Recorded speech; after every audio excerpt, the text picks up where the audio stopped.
Most business-to-business trade show marketers are going to tell you that Facebook is a worthless tool when it comes to creating a buzz or driving traffic to your trade show booth. But I'm going to tell you the exact opposite today. I'm going to tell you that Facebook is potentially the most powerful asset you have to create a buzz for your trade show. I'm Josh Axelberg, CEO of DisplayIt.com, and today I wanted to share with you how you can use Facebook to support your trade show marketing efforts, how you can use it to drive traffic either from prospects or your existing customers, how you can drive them to the booth. If you talk to most marketers, they don't think of Facebook as a viable business-to-business marketing platform, but it actually is, and it's a lot easier and helpful to use than you'd probably realize. So in this brief video, I'm going to show you different ways that you can use it to target the right people and engage with them before, after, and during the show. So let's go ahead and just jump right into it. So the content that we're going to talk about is pretty simple and brief, but to really execute what I'm going to teach you, you're going to have to spend some time after this video doing some research and learning about the things I'm talking about. But hopefully I'm giving you a little taste so you can see, yeah, this is something I can do, and I'm going to research it and make it happen. But there's three things that we need to talk about so that you can use Facebook effectively in a business-to-business and especially a trade show context. The first of all is targeting. So obviously, virtually everybody is on Facebook. We shared a stat previously that about 20% of all smartphone time is spent on Facebook or Facebook-owned Instagram. So everybody is out there. You know, a lot of people say it's just young people or teenagers that are on the platform. Everybody is on there. So it's just a matter of understanding how you can target the individuals that you're trying to reach. And Facebook has the most amazing tools for targeting just about anybody. So I want to talk about those to begin with. All right, so your business may have a Facebook business page to start, and you've probably realized over the last few months that it is harder and harder to get the people who've already liked your page to see the content you're posting. And the reason that that is Facebook has, you know, as an individual, you follow so many pages that if you saw every piece of content that all the companies and organizations that you follow post, you would, your feed would be overrun with all this stuff and you would leave Facebook. They can't have that. And that doesn't help us as marketers either. So very little of what is not what we called sponsored or paid posts are going to show up in your existing prospects' feeds, the people who are already following you. But that is totally okay, and that's not going to prevent us from using Facebook in a trade show business-to-business context. So the first thing that you need to be aware of in Facebook targeting is custom audiences.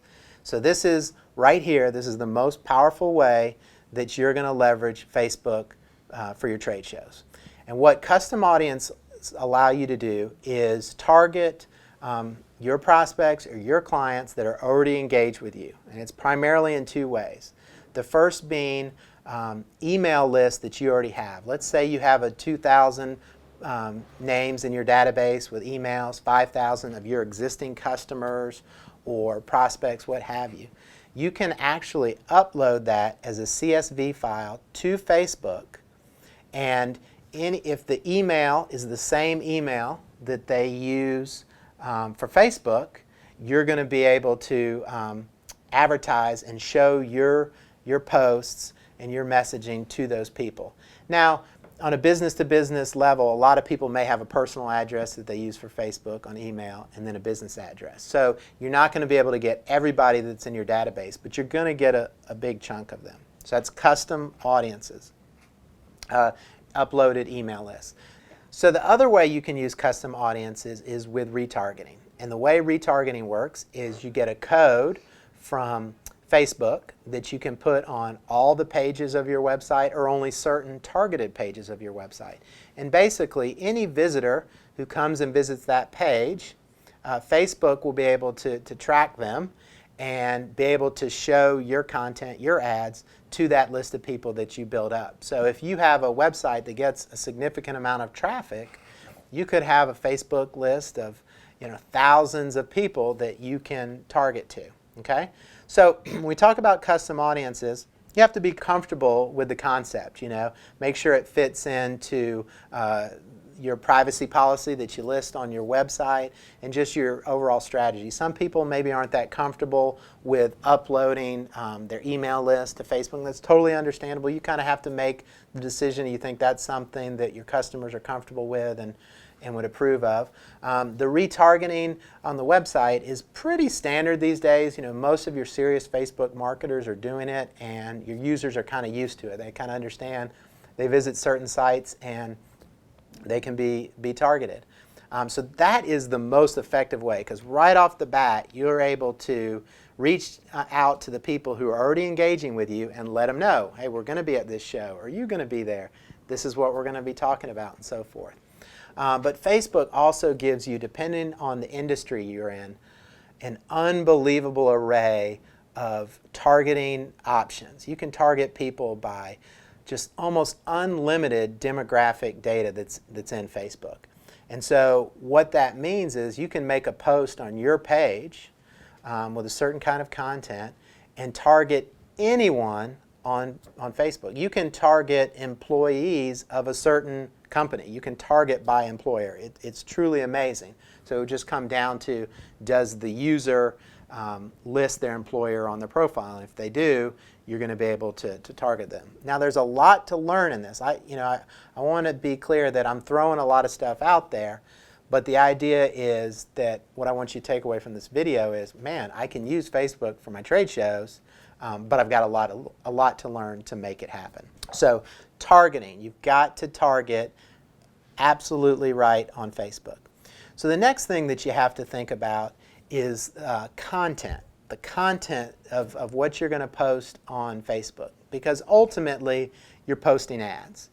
And the way that Facebook's ad platform works is they don't want you to post ads that people don't want to see. Okay? So that means they don't want you targeting people that aren't going to be interested in your content, and they don't want you to be creating content that the people you're targeting find boring. Right? So you've got to target the right people, and then you've got to create content that is going to be really useful and enjoyable. You want your users to go, I didn't really feel like that was an ad. I felt like that was something useful or something entertaining. So, let's say that you're going to have a show in Las Vegas. Maybe you create a little video series about the best places to eat in Las Vegas. Or maybe you're having a social event, a hospitality room, and you want to get people excited about just coming out to hang out with you and why it's going to be fun and the personalities that people are going to see in the hospitality suite and all that. It's got to provide entertainment, or it's got to provide some kind of utility. This isn't, most businesses are using social media to go, this is what I want to say, we're going to be there, come check it out. And that's not the way that you use these platforms. You've got to give them something of value. And the third thing that we have to consider, so let's go back to the first, targeting, the content that you're going to share, and then finally the context of the platform. So we're going to talk about, in our other videos that we have coming soon, we're going to talk about Twitter, and we're going to talk about Snapchat and YouTube, and each platform has its unique context. And just so if many of you are familiar with Gary Vaynerchuk and our video overview, I told you to check him out. A lot of what I'm teaching and sharing comes from Gary V. He's the expert on this. I can't stress to you enough how much you need to go see his content. He's got a book called Jab, Jab, Jab, Right Hook, and it talks about everything that I'm talking about. But I'm trying to put this in a trade show marketing context for you. But when we talk about context and understanding the platform, when people come to Facebook, they're not coming to buy your product. They're really not even coming to get mentally ready for the trade show. So they're coming to have fun. They're coming to be entertained or get some piece of information that's so valuable. So you have to engage with your customer in the right context. And that's why I bring up things like a video about the best places to eat in Las Vegas for the show. A video that speaks to fun and personalities, and maybe if you've got a salesperson on your team that people love to see and they haven't seen him in a long while, you want to let them know he's coming, he's more funny than ever, you're showing the personality of your company. This is what the Facebook platform is all about. But lots of great things come when you engage on Facebook, because potentially you're going to gain more followers to your page. So even after and during the show, you'll be able to target them specifically. When you run video ads on Facebook, it will build a list of people who viewed your video. So you'll be able to target that list again in the future. People can engage and ask questions with you. It's just amazing. Now, the final thing that I want you to keep in mind is the importance of mobile. You remember the stat that I said earlier, that 20% of the time most users in the United States spend on a smartphone is spent on Facebook or Instagram, and the rest of the time is spent on some other social media platforms that we're going to talk about. The cost of mobile ads is significantly less than desktop. So a lot of people think about when they're running ads, or any kind of ad, but any kind of online ad or social media, they think about, I've got to drive the user to my website to engage with me on my terms, on my turf, so to speak. And I don't want you to think like that in the trade show realm. I want you just to focus on your prospects engaging with you on the platform that you're on. So the idea is they don't need to leave Facebook to engage with you. So I'd really encourage you, especially if your budget is limited, just run your ads on mobile with the goals of video views and people leaving comments and shares in the mobile context. And you'll get a lot more bang for your buck. And what you're doing is you're engaging there in that digital world. And then when the people come to the show, then you're going to have the chance to engage with them face-to-face, get them set up on demos on your product and viewing your website and what have you. But when you're using these tools, focus on really trying to engage with the people there. Reply to comments. Reply quickly. Show people that you're actually listening. These are social channels. They go both ways. So anyway, I hope this is helpful. Down the road, we'll try to put some more meat on the bone, so to speak. But if you have questions, just go ahead and leave your questions in the comments section, and I practice what I preach. I'll go ahead and answer to the best of my ability and get you pointed in the direction of the information you need. So this is really fun for me. I believe trade show marketing, I believe that social media is the next step for trade show marketing, and it's really going to help strengthen the industry that I believe in and that I love. So that's why I'm sharing this information. Hope you found it helpful, and we'll talk to you again soon.